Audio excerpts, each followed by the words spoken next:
So what's ended up happening, Michael, is that I'd like to address a couple of things that we get feedback from people. Some people think that we have these films all done and they're all set to go.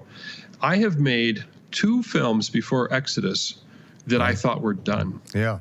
And I we remember shelved you bringing me into the studio and showing me the first 2, and I thought, you're getting ready to score them. I said, get this out, Tim. You got to get this out. I was so excited about it, and then years later, it hadn't happened yet. Yeah. Well, and part of it was that there is a sense that I have that they're not right. And I think that we could probably, I can see now that had I just went ahead and forced those other 2 films that we made earlier, there was so much that wasn't there. Right. But the second one, what I saw in that particular film actually was scenes from future films that I could see the connections. Yeah.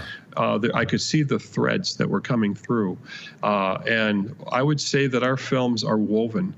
And there's a tapestry. And for example, with the last one that we did, when we were able to get the extra information about Ron, and it was a thread that was very, very badly needed to be woven in more strongly, so that you can see him and hear him. He's not just a shadow character, because I'm trying to make true documentary films that are documenting. Yeah. And many documentary films today are not documentaries. They're more propagandistic.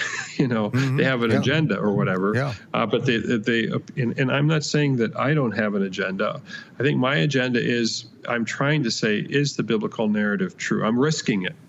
Because I found out if you put all the, I don't gamble, but I know when you put all the chips on the table, what's ended up happening is if it's true, then we need to do something. We need to live a certain way, and a lot of people are sort of lukewarm about all this, and they don't necessarily have a conviction one way or the other. And but I think if we can see, probably more so now, people are more, they're contemplating the Bible more. They're contemplating the world. They're contemplating these things. Shalom, Torah fans. Give this video a thumbs up and share it with a friend.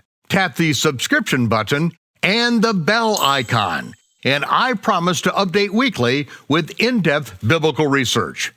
Be sure to download the new michaelrood.tv app for both mobile and home devices for even more commercial-free content.